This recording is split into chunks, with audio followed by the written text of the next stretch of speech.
So the big question is this. We know spontaneous remissions and so-called miracle cures exist. We also know they aren't so spontaneous after all. I'm living proof of this, having cured my quote-unquote incurable illness. There's something to how this happens. So how do we, as humans with chronic symptoms, tap into this so-called miraculous healing capacity? That is the question, and this podcast will give you the answers. My name is Dr. Erin Hayford, and welcome to the Sacred Illness Podcast. Before we begin today's episode, just my standard medical disclaimer. This podcast is intended for educational and informational purposes only. The content should not be considered a substitute for professional medical advice, diagnosis, or treatment. Always consult with a qualified healthcare professional regarding any medical concerns. Hey everyone, and welcome back to the Sacred Illness Podcast. I'm Dr. Erin with co-host Oriana. Today is part 2 of a little mini-series we're doing about the authentic self. So essentially what we're trying to cover in these episodes is what is the authentic self, just general definitions, and also those based on other folks, practitioners, etc.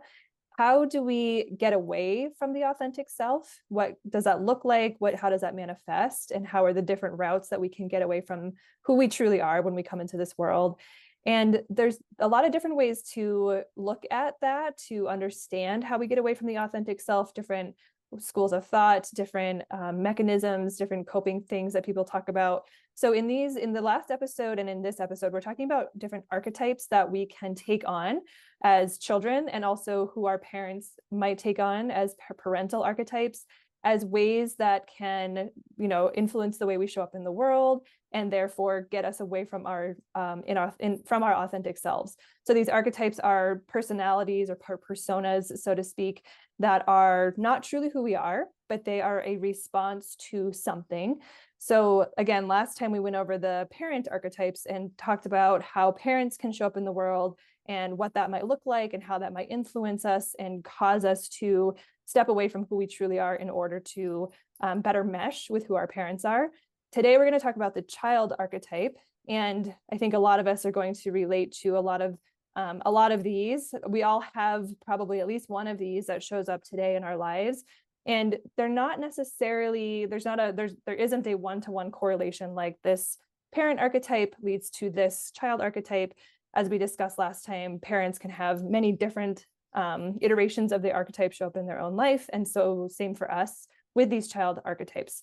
But we'll talk about where it comes from, how we can develop them, and we'll take it from there. So Oriana, I'm going to turn this over to you. And again, if you want to tell us where this comes from and just, for reference sake, so they know where we're getting this information from. And then we're going to start with the caretaker is the first archetype we're going to talk about today. Okay, so this information in particular is from the book How to Do the Work by Dr. Nicole Lapera. She is the holistic psychologist. She's all over everywhere, social media and everywhere. She does a lot of great work, and she has a lot of great information out there that you can go to help find yourself. How to do the work is a really great one for exploring your authentic self and what that looks like and getting into those uncomfortable spaces. And the reason why she talks about the archetypes is because it is a avenue to get into what our authentic self is and how to understand that sometimes what we believe our authentic self is a programmed response based off of the archetypes that we talked about previously, which is parental archetypes. And our parents can be our parents and any other caregivers. Like, we have all these support systems growing up, and so it's all of those people are going to create a space for you to be like, this is how I have to be to get my basic needs of love and all of those things met. So the first child archetype is the caretaker, which usually has codependent dynamics in it. It allows us to gain a sense of identity and self-worth, and often it's by neglecting our own needs. So we're often taking care of the people around us. I think I saw this a lot in myself, and I saw it a lot in people who had parents that were emotionally distant or maybe not emotionally supportive. They would constantly be taking care of their parents or taking care of siblings or just always doing some kind of caretaking task in order to get and receive love. And that was and so they build their worth off of that. The caretaker builds their worth off of, if I can take care of people. So if we tie it back to illness, and we could potentially see that this archetype, this dynamic could cause a illness in somebody where they wouldn't be able to take care of their family. They would be, chronically fatigued or not be able to get out of bed or whatever. And so that, and then is the message, right, of how can I see my self-worth of not having to take care of everybody because I've neglected my needs all this time, and now I'm here and people have to take care of me. I feel this one is like me 100,000%. I think we could probably spend the entire episode talking about this one because I feel like it's very common. And I mean, I don't know necessarily why or how we get to that place of kind of putting it on our kids to take care of certain aspects, but it does seem that there's just that common dynamic between parents and kids where we're pushing kids to take care of even between siblings, right? I've been reading a lot about sibling dynamics because I am about to have a second child, and I'm very cognizant of child development because literally so much of this work we do is contingent upon what happens in childhood. And so I'm very acutely aware, maybe to a degree that's almost unhelpful because I'm like paranoid, like I don't want to mess it up, and I know I'm going to in some way, shape, or form. But there's just so much awareness I have around milestones and development and like how to speak to kids. And when we do the reprogramming work in the work that we do, it's always coming back to these dynamics that we had and these interactions we had and thinking, what did I need instead, right? So like in this caretaker space of being pushed to take care of mommy or daddy's needs or whatever, like to act like the adult essentially in that dynamic, like what did I need instead? And between siblings, there's a lot of that, like, well, you're the big brother, so you have to be the responsible one, and he gets to do this, or you know what I mean? It's like, well, you're the younger one, so you get to have fits, or we just put people in roles. And so much of the caretaker, I mean, all of these are technically roles, like archetypes are kind of these roles that we take on and play. The caretaker feels like a very definable role of, this is who you are, and this is what gives you worth, is by you taking care of this person in this way or showing up in this role in this way. And so a lot of what I'm reading about sibling dynamics is about letting people just be themselves, like letting the older child just be who they are. They don't have to be any sort of level of responsibility or, show up differently for their brother's sake or their siblings' sake. Because that's a caretaking role, and that's not necessarily helpful or appropriate. Obviously, there's like degrees of that. Like it's not saying like you just completely neglect each other and don't try to help each other out, like that's a different thing. But it's saying like your worth, your right to be here in this world is not contingent upon how good or how bad that other person is doing. And that was a lot of my programming, and continues to be a lot of my programming, is your worth is contingent upon the response you're getting. So there's a lot to be said here about being aware of, first of all, of that dynamic, about boundaries that need to be drawn. But more so, I think, than anything else, it's about finding that worth, right? Like getting back to that sense of identity and self-worth, which is the authentic self. A lot of times we hear, and I'd love to hear your thoughts on this because I just am so curious how different people think about this. How people say we are inherently worthy. We come into the world inherently worthy, inherently valuable, and we can lose our connection to that sense of worth through stuff like this, through feeling like my worth is contingent upon XYZ thing, when really it's not, right? The worth doesn't change no matter what's happening out here. But I think that's hard for a lot of us to, I don't know, wrap our heads around or to accept, because we are so programmed to correlate our worth with an external circumstance. Does that make sense or resonate, or how do you think about that? Like I said, I'm curious to hear other thoughts on it. I agree with that to the extent that we are inherently worthy. I think this work is getting us back to those original feelings of coming into this world, of that I think you talked about in the last one, is that we are our authentic selves, that children know who they are authentically from the moment they come out into the world and they behave a certain way and all of the things that they do. And I think there are so many layers to that. There's so many dynamics to that as far as how discipline comes into your life. We talked about that too. If you're disciplined in a certain way that makes it feel like your basic needs aren't going to be met, you're automatically getting this message that you're only worthy if you behave this way. And that was a huge family dynamic for us. And this kind of speaks to generational trauma and how these things can come out in a way that doesn't always feel like trauma too, especially taking into consideration what side of the dynamic you're on. So for example, in my family, a lot of the cousins, so I had an older brother who's 10 years older than me. And then all of my cousins were around the same age. We're, like 4 to 6 years apart. So we're essentially, the same ages. And there was a lot of family dynamics around who's the best kid, who behaves the best. And that sort of went all the way through our lives to adulthood. So for me, being on the dynamic of having this mom and dad who were very distant emotionally. My mom had lots of addiction issues and she had severe depression and all sorts of things. So she was very much there in physical form, but absent when it came to the things that I needed. And so I often would find myself taking care of her and feeling responsible for that to try to get my needs met very young. And then when it came to my other caregivers, my grandma and grandpa, who were the drivers of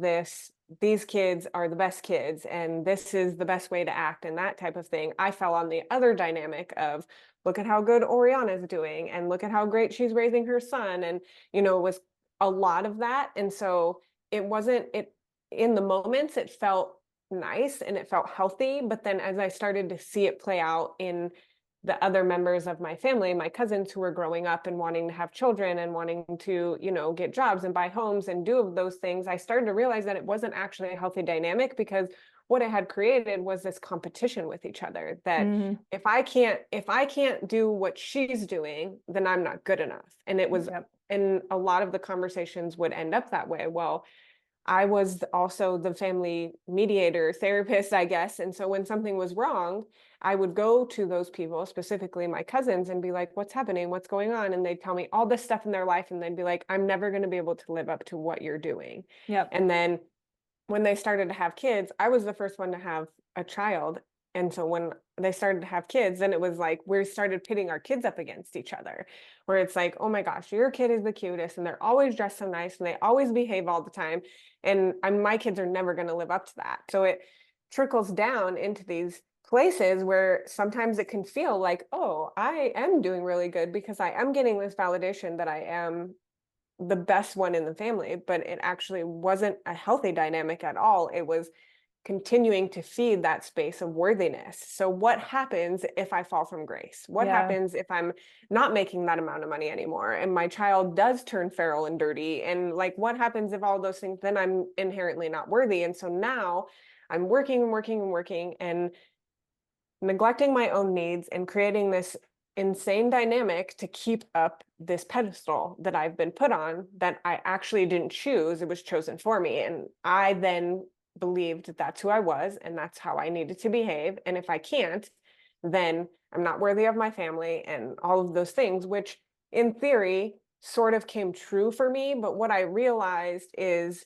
when it comes to families and you choose to do healing work on yourself and you choose to say, these are my dynamics, but they don't belong to me, and you start to move into that authentic place, you actually start to realize that the relationships that you had with your family or anybody for that matter that falls out of your life were actually not healthy. They were not healthy relationships because when you start to act as your authentic self, people who don't want to be in the presence of that actually are wanting you to continue to behave in these unhealthy ways and continue to validate this very unhealthy family dynamic. And that is in a way, to me, how we continue generational trauma is it almost becomes the culture of the family.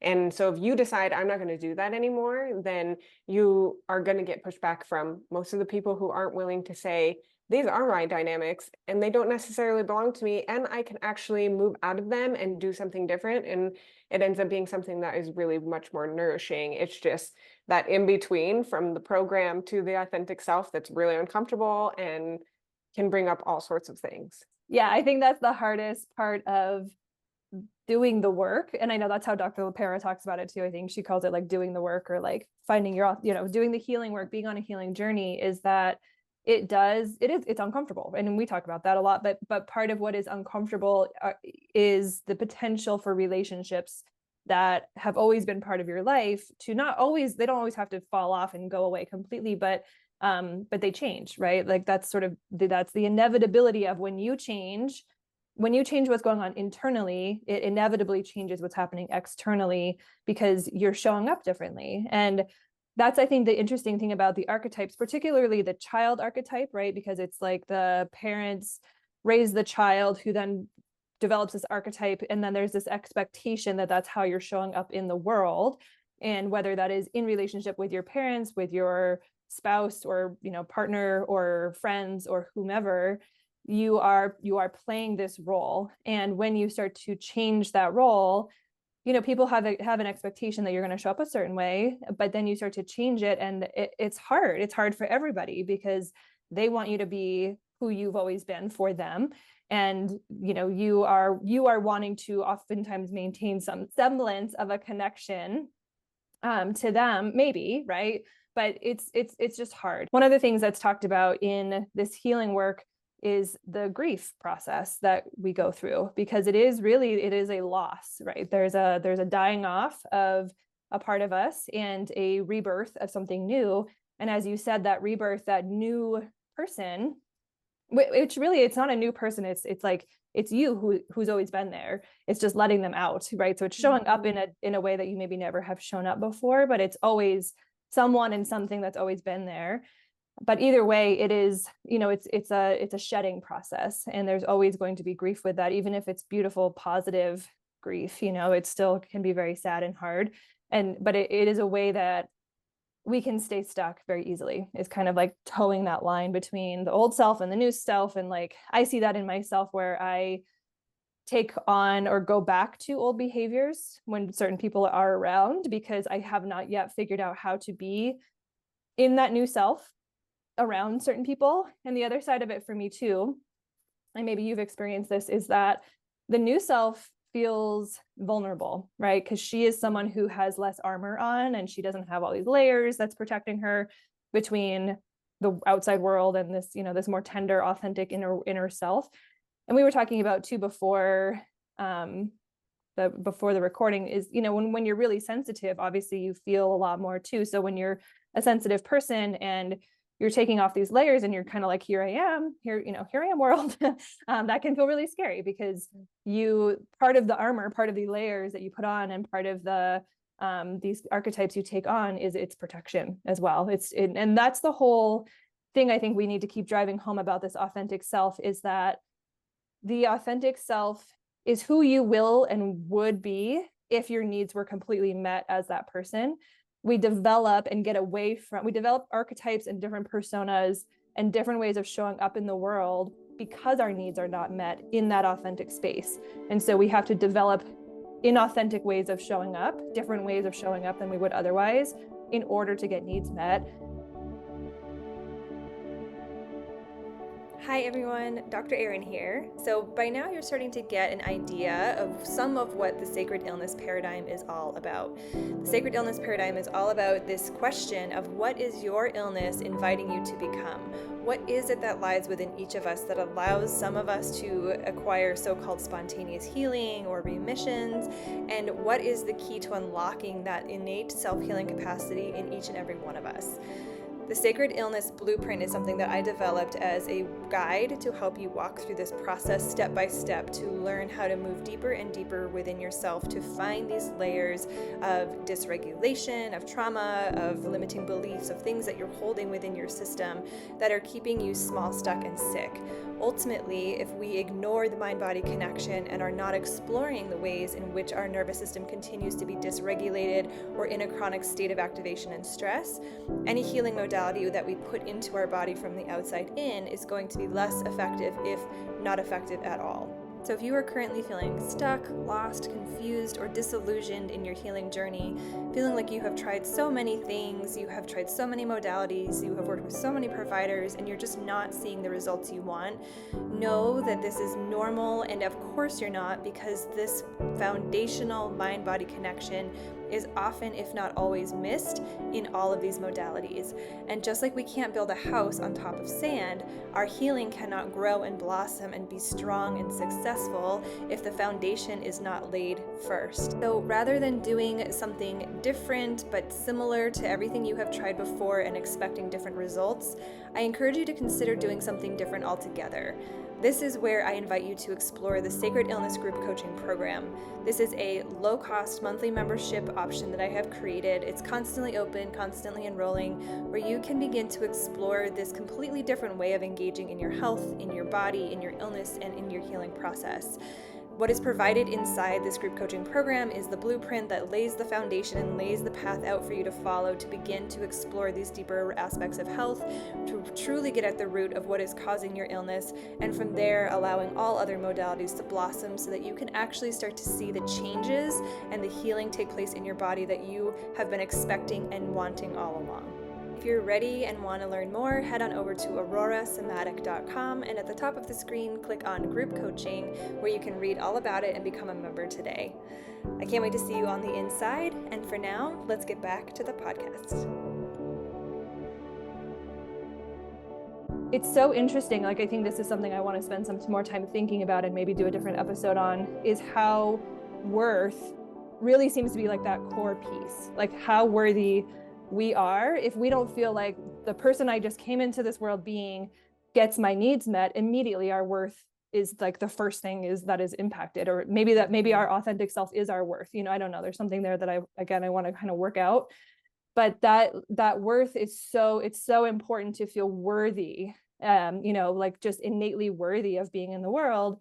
And when that inner worth is not like really reiterated, like, yes, who you are in your authentic way of showing up is exactly perfect and wonderful and beautiful. And, there's nothing you have to do to deserve anything, love, food, shelter, attention. You just get to have it because you are just an amazing human being. If that doesn't get reflected or taken care of, then immediately our worth becomes like put outside of us. It's like taken from inside of us and given to something else. And I think that's why it's so hard for us to get back to that innate worthy feeling, because from such a young age, it gets taken out of us and given to something else. Does that make sense how I'm talking about it? Yeah, definitely. I think that's exactly what happens. I think that's part of the human experience, right? Is coming out and learning how to get your needs met. And you kind of know when you're a baby, right? You cry and or whatever, and that's how you get your needs met. But then as you get older and you start talking and you start being able to watch how the adults around you are interacting, it's almost like there's something within you that says, if I act that way, then that's going to happen. So you start picking up these, pieces of these archetypes. Like the next one is the overachiever. And that's just another piece that we pick up to get that need of worthiness met. I want to be seen. I want to be heard in my family dynamic, because I'm not. And I'm definitely not if I behave these certain ways. I mean, you have a little one, so you are closer to it than I am having an adult child. But I remember my son acting all sorts of ways when he was little. And if I didn't allow him to act that way, then I could almost see him start to pick up some of these things, like if I can do better in school, then I'll, stand out and I'll get my needs met by the people around me. You start to go to school and you have the teachers now that you spend a lot of time with, and there's the kids that get in trouble and get yelled at all the time. And then if you're an extra sensitive kid, then you're going to see these teachers yelling at the students, and you're going to be like, well, I don't want to be like that. And I don't want to get yelled at like that. So what can I do? What steps can I take to not have that happen? And so that would be something like where the overachiever would come out is it's about achievement. If I can be the best in class, if I can be the smartest, not only are you probably getting accolades at home, maybe, but you're also getting them from your teacher, because then you're not a problem in the classroom. And exactly. So there's so much worth tied, one, to that, two, it's interesting how as children, it's almost like we have this very beautiful ability to adapt to our environments. And I think that that can also be an avenue to that radical acceptance piece that we talk about in our work as well. Is it is really beautiful that we're able to do that. Now, how can we deconstruct that and get back to maybe the little kid that did want to act out in class? Because sometimes you do, right? Like you just want to get up out of your seat and run around and scream. I mean, my Because you're son, the child. my son has a girlfriend who has a little boy, and they went out to eat. And when you're out eating, your parents are like, sit down, eat your food, and they're telling you all these things that you don't necessarily want to do. And so I think he doesn't have children. This is her child, and he was watching all of this energy get built up in him. And then when they went outside, the little boy walked to the back of the car and just was like, wow, and just started yelling.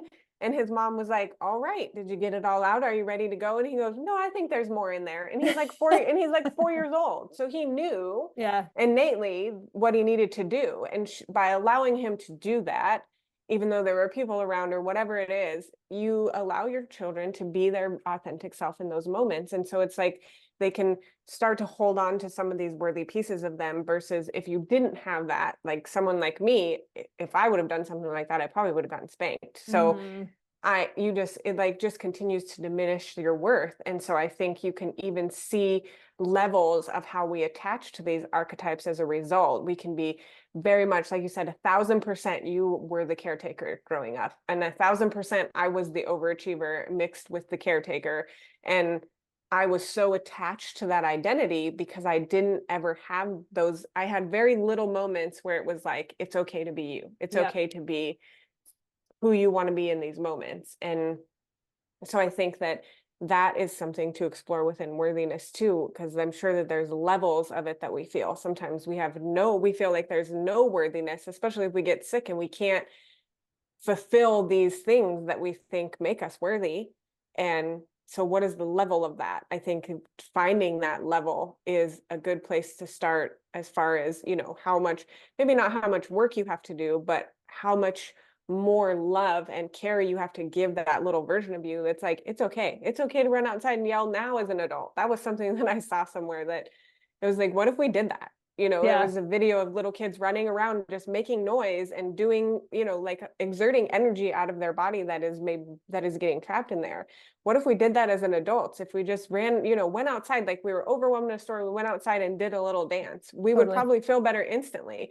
But there are so many dynamics associated with that, and you're so right that it all ties back to worthiness. Because even if you think about being embarrassed in front of somebody, it ties back to not being worthy. I'm not worthy of behaving this way. If I behave this way, people are going to think I'm weird and I'm not going to be accepted. And, all of these other things come up, but it definitely is a core place of worthiness for sure. Yeah. And I think there's a safety worth connection in there, right? Like you are worthy of what makes you safe or keeps you, or like if something makes you and keeps you safe, then that, I don't know, there's something, again, like my brain is like trying to work all this out as we're talking, because it feels like, we've talked about these things, but it feels like there's this deeper layer here for us to explore. But essentially, I mean, just to take it to like the sciencey side of things for a minute, we are wired for survival, right? Like that is our nervous system's number one job, or number one priority, is to keep us safe. And so anything that is marked as a threat, and a threat is your needs are not going to be met, which means your survival is threatened. Needs are, we need love, we need safety, we need connection, we need food, we need shelter. As kids, there's other needs that we'll talk about at some other point. But so if we are not getting those needs met, that is flagged as a threat in our system, and our nervous system is going to become activated to say, what do we need to do to get that need met? Do we act differently? Do we run away from home? Do we, like, how do we get that need? And of course, the younger we are, the less capable of meeting that need we are. So that's why childhood is so, so, so huge I feel like people are like, oh, we're always talking about childhood and blaming it on child. Well, yeah, like that is where all of this programming mostly happens. And it's not always parents, as we talked about last time too, culture, society, friends, like all the major things we come into contact with is going to program us. But especially in those youngest, most vulnerable years of our lives, the people who were responsible for caregiving, for taking care of us, for meeting our needs primarily, are the ones who are going to have the biggest influence on our subconscious programming. And so I wrote down too, we spend a lot of time in these roles, I think, first of all, to be safe, right? Because we're trying to get our needs met. So we are taking on these archetypes and taking on these personas in order to get those needs met, to validate our worth, or to feel worthy, or to feel taken care of.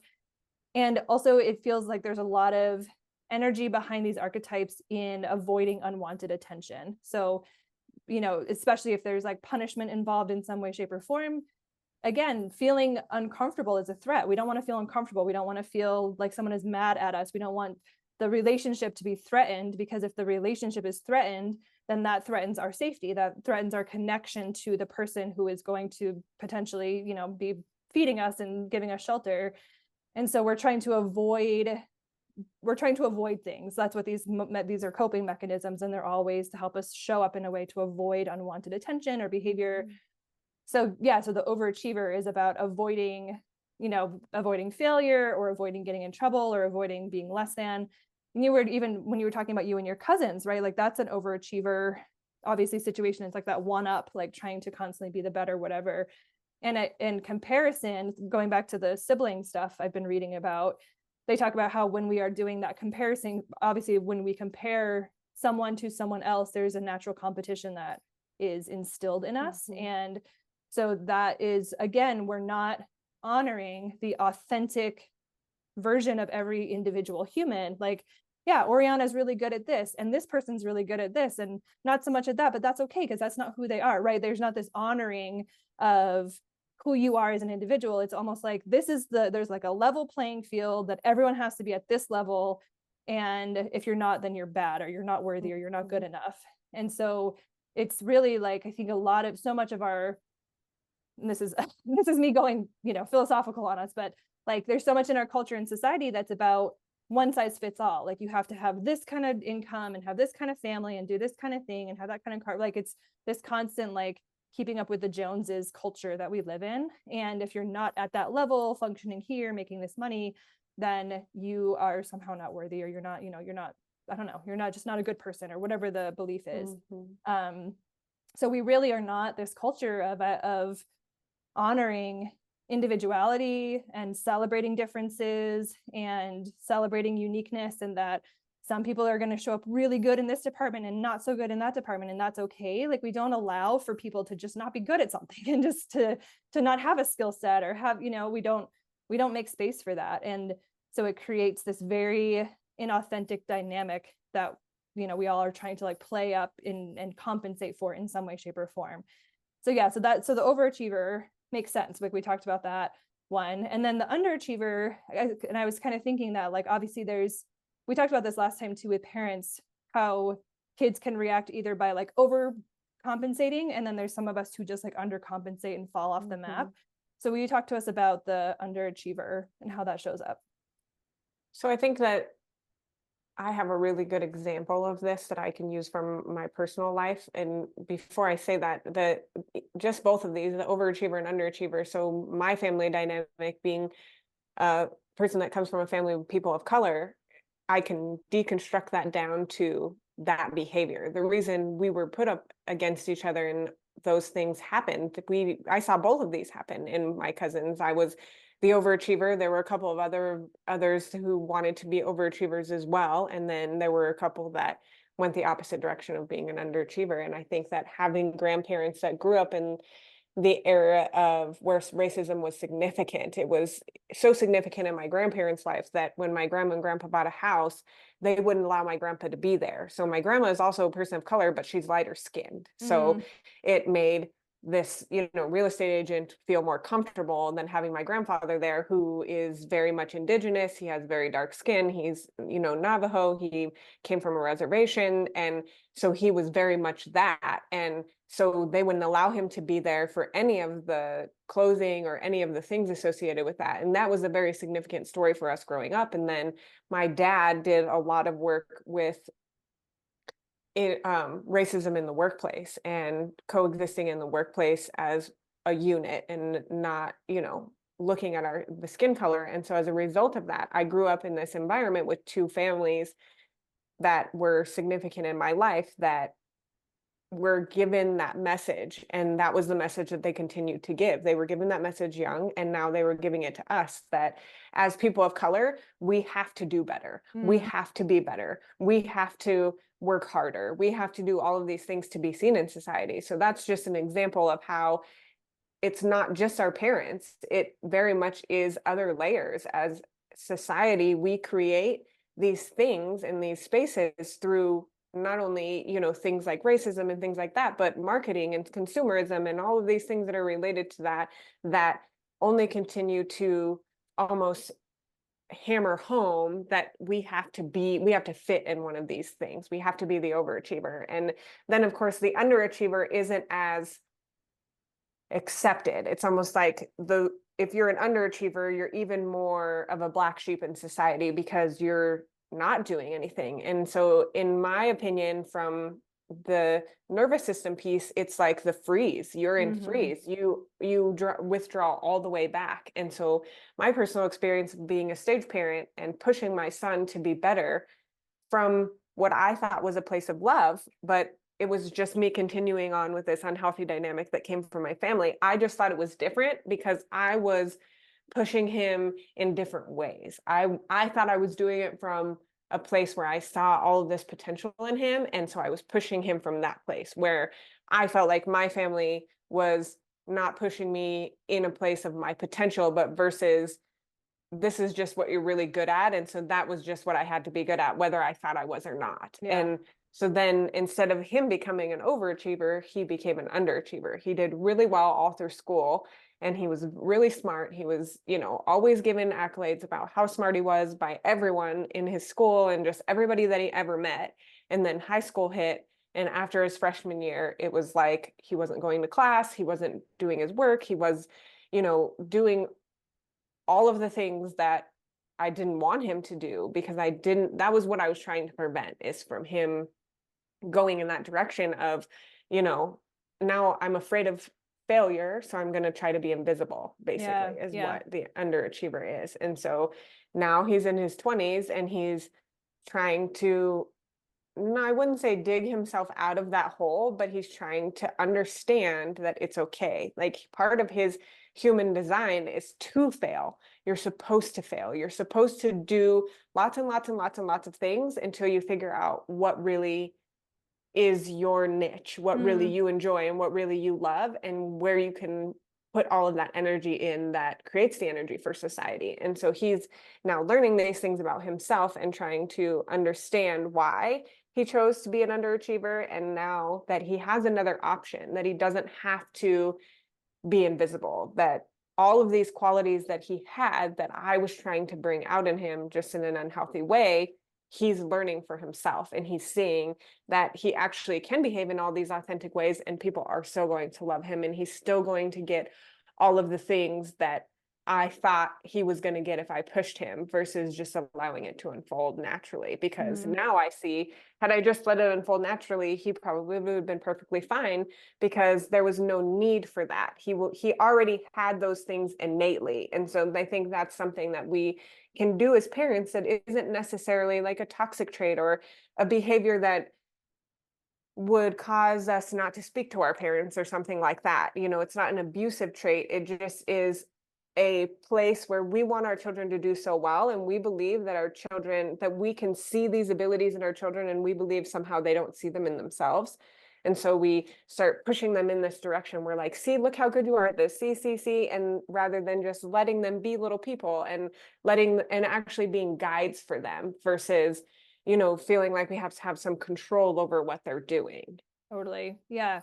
Yeah. And I think it's such an important thing you said, how like his natural, like his design, for those who are not familiar with human design, check it out. It's great. His design is to fail, right? And so it's such an interesting thing to think about, that I think when we think about like authenticity or the way we're quote unquote supposed to be, we have only these expectations of positive, good, forward momentum, whatever, you know what I mean? Like, it's just like, well, if I'm really being authentic, everything's perfect. And that's actually not true. You know, if we are being authentic, we are more apt to, I mean, maybe not more apt, but we're going to feel more feelings. We're going to be more uncomfortable. We're going to, you know, come up against things or like come up against edges or maybe fail more or whatever, because we're more, being more authentic means being more human, and being human is this imperfect way of, you know, we are imperfect beings, and it's messy and it's beautiful and it's chaotic and it's, you know, it's terrible and it's wonderful. It's all the things. And so when we are more authentic, we are, you know, we're going to be on all of these different spectrums of how we show up. And yeah. And so depending on who we are, that might mean making more mistakes just inherently and innately, because that's part of how we are, that's how we show up in the world, and that's how we find our steps and find our journey. Some of us might be more inclined to like have a more straightforward path, whatever. I think it is about, again, taking it back to celebrating the person for exactly as they are and making that space for them to blossom and show up exactly as they are, without applying those external rules and thoughts of like, oh, but failure, you're not really supposed to be failing, so like, how do we fix that? You know, obviously like talking to someone about why something went off track, or like, what do you think about that, or how are you feeling, and, you know, what did you learn, or whatever. Like it's not like just let them fail and go into a pit of despair, you know, but it's about having that be a natural, normal conversation without pathologizing it. Because when we start to make things wrong or bad or just whatever, that's when we start to make that association in our brain of, oh gosh, that's bad, which means, you know, I'm not going to get my need met, or I'm going to be not loved, or I'm going to be shunned, or I'm just a weird person. You know, we don't want to feel outside of community. That is at the core, you know, community connection is, I would say, like the basic need of any animal, right? Animals, we, even as humans, we have to have community to survive and to thrive. And so that disconnect from community is one of the most painful and scary things that can be threatened, you know, when we're facing challenges. And so if we are facing a challenge, or if we're facing a failure, or facing some sort of discomfort in our bodies or whatever it is, and we are further ostracized for it, you know, that's a very distressing thing. And it can lead to either that total shutdown, like the underachiever, and this is again depression, right, where we just have this total shutdown and total closing out that can happen, or some people compensate and try to go overboard.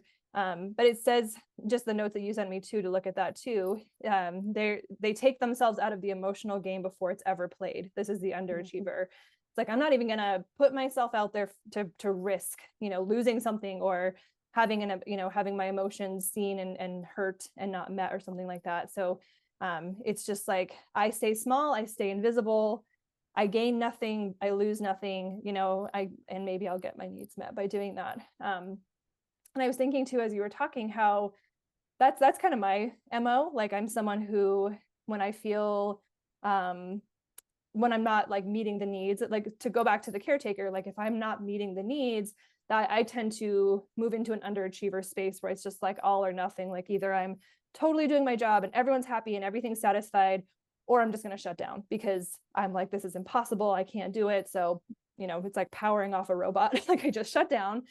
And it's interesting for me personally, and maybe some of you listening can relate to this, when I'm in that underachiever space or in that shutdown space, in general, I have a hard time like reclaiming self-worth, because it feels so much like something that has to be given to me.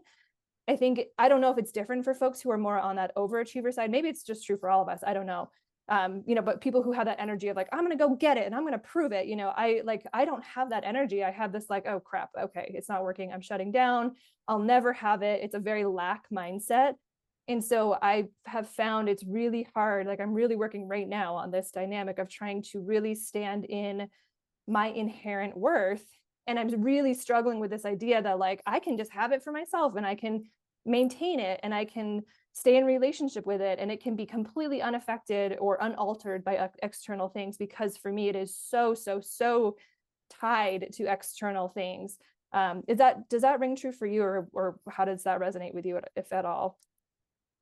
So, of course, being on the overachiever side, it is totally different for me. Yeah. But having someone close to me that's an underachiever, I can see almost how when he gets to that space, how he will pull in things that are giving him the message of not being worthy. So there was this one girl that really liked him, and this is how I watch these dynamics play out in a lot of people, is through relationships, watching them get into new relationships, and then the dynamics that form, and then what happens after that. So he really liked her, she really liked him, but she didn't want a relationship. But he kept chasing this and chasing this, although he was getting this message that he wasn't worthy enough to have a relationship with her, regardless of how much he liked her, regardless of what he did for her. And so I actually had a conversation with him about what is it about that dynamic that is there's something being met there. Like, even if it doesn't feel like something's being met, something is being met. And we were able to take it all the way down to that worthiness of, he is having a hard time really stepping into that I am innately worthy regardless of the way people around me are behaving, because everyone has their own stuff. And so it came down to him actually understanding that he's pulling in these people that give him this continued validation that he's not worthy in some way. And so he's realizing that he's constantly pulling out something external to show him that he's worthy. So if it doesn't work out, see, I told you I'm not worthy. And so it's like that law of attraction kind of thing, where if we're in an imbalanced place and we're in a place where we have this deep belief that we're unworthy, it's almost as though we keep attracting things to us that are going to continue to make us believe that, until we decide to change our mind and say, you know what, no, I am innately worthy. That was just something that happened with that, or this didn't work out because it was in my best interest. If we're not willing to say, this is actually not my truth, then it's just going to keep happening over and over again, because that's how things work for us, is whatever we believe is what we're going to see out in the world. Right. Totally. And speaking of, like, thinking of the relationship of your son, and just in general, these patterns that repeat themselves, if there's like, why do I keep attracting the same person? Or why can't I find the right relationship? Or so this is, we talk a lot about triggers and things that are uncomfortable. Those are the places where it's telling you, some programming is being picked at. There's something in you that has been programmed to behave a certain way, to show up in the world in a certain way, and that there's a cause and effect there. When you act a certain way and show up a certain way, it's going to bring in certain people who are responding to that and want that, or are attracted to that, or are okay with that, or whatever that is. And so I was thinking about Lacey. I'm big on Lacey Phillips. She does a lot of really amazing work with like neural reprogramming and kind of bringing in manifestation, like those sorts of things. She's part of the company To Be Magnetic, for people who are not familiar with her, but she talks about, and I agree because I see it in my own life and in the people I work with, the things that we have in our lives that are just easily part of our lives are the things that we feel worthy of. They were things that were modeled for us. They were things that we were made to feel worthy of having in our own lives. And then on the contrary, the things that do not come into our lives, or that are not showing up, and again, contingent upon obviously societal and political and socioeconomic, there's a lot of things, but I think it gets a little muddy, because I think there's always layers of like, yes, the reality is that minimum wage is not enough. It's not a living wage. And there's not certain things in place that are going to you can't just do the system, you can't just like be in the system and it's not going to work. Right. And I think there's people who are obviously like outside of the system and somehow finding very abundant, successful, happy, fulfilling lives. And so I think the thing is there's nothing different between them and us, right? There's nothing inherently different between any of us. It comes down to, what were we shown in childhood? What did we believe we were worthy and capable of? And how does that, how do we then show up in the world and kind of find the ways to pull that in? If we are thinking, the way that I show up in the world is I have to do this, and I have to get a job, and I have to, then we're going to be in a system that is not conducive for that kind of life. And so, I'm part of the system, or I'm part of this world, and I can see how very easily, like if I were to, God forbid, lose my work for some reason and have to go back to a job, like a 9-to-5 job, I would struggle. I would have to have 5 jobs just like everyone else. I'd probably lose my house. We'd have to get rid of our car. There'd be so many things I'd have to give up. And I think, again, it comes into this space of, me being in touch with my authentic self and realizing when I'm in touch with that person, there's a different energy and there's a different motivation and there's a different way of looking at the world. And I think part of this is like opening people's minds and eyes to like, this doesn't have to be the way, this track, this path that you've been shown that you're worthy of, that is the norm, is the only way. We have to open our eyes up and see that we are all coming from that same place of worthiness. And we have to just be able to, I guess, think outside the box in that way, or like, deconstruct the systems that surround us. And this comes back to healthcare as well. And that's the whole foundation of our work, is kind of deconstructing the medical paradigm and saying your life is not destined to have this illness in it forever just because that's what you've been told. You can dream differently and you can have a different life if you are willing to shift your mindset and to have a different way of being in relationship with your body and have that more, that more authentic connection with who you are. Like getting back in touch with that is what frees you up to release these layers of illness that are manifesting, because essentially illness is it's a big sign pointing in and saying you're off track, get back on track. And so it's very easy for us to blame external circumstances. And again, there are systemic things in place that is going to take a lot of us to shift, and they are just naturally oppressive and barriers for people, especially folks of color.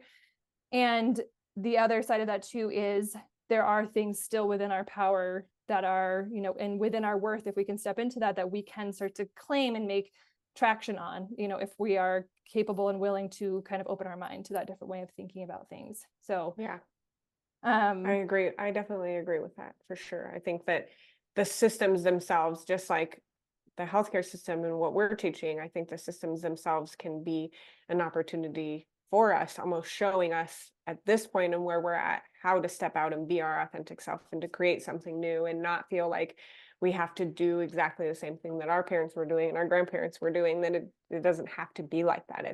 I feel like all of this stuff is coming to this head because it's really asking people on a collective level to step out of their comfort zones, step out of these programming, step out of all of this stuff that we have thought in the past is the appropriate way to behave. And I think the reason why we're seeing it significantly in our younger people in that behavior is because right now in this moment, we haven't fully come in. There isn't enough of us that have fully come in and said, okay, this is how we're going to help these young people be their authentic self. We're going to show them that it's okay that you don't want to do that. You don't have to freeze up. You don't have to go into anxious or depression. We can, you can move in the way that you want to, and that's okay. There just needs, I think this is like that grassroots kind of thing. And we're doing it with healthcare, but I think it's only going to develop into these spaces where we're learning how to be our authentic selves. We're learning how to do things that we really want to do and that we're worthy of that, kind of like you said, there's a systemic issue and there's some oppressive things that happen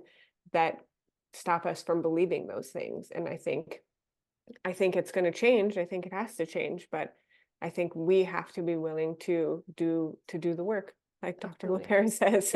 Bringing it back. And I think the other way to think of it too is, what are systems if not beliefs that came from people? Like we create, like everything we see around us are things that we've created. They're all human constructions. And so there's like the antidote, or the way to go against it, is to believe a different thing, to like start telling a different story. And the other side of it too, or a part of it too, is that coming back to that community and that connection, right? Like bringing it back to, we need each other. We need to be in relationship with one another, and we need to support each other and love each other exactly as we are. There's no reason we can't coexist and live with each other in this way that is supportive and, constructive versus individualistic and deconstructive, which is the world that we live in right now. The further we get away from each other and accepting the ways in which everyone shows up in the world, and we have this competition, like striving for the top way of being in the world, like that again, that's not honoring the individual on a collective level. Thanks so much for tuning in to another episode of the Sacred Illness Podcast. If you find this information shared here inspirational and educational, please share it with those you think would benefit from this work. To take this work deeper yourself, check out our website, www.aurorasomatic.com, where you can explore our coaching, community, and course options. And don't forget to subscribe to this channel where new content is coming out all the time, intended to inspire, awaken, and help you deepen your relationship with yourself, your life, and your world. We'll see you next time.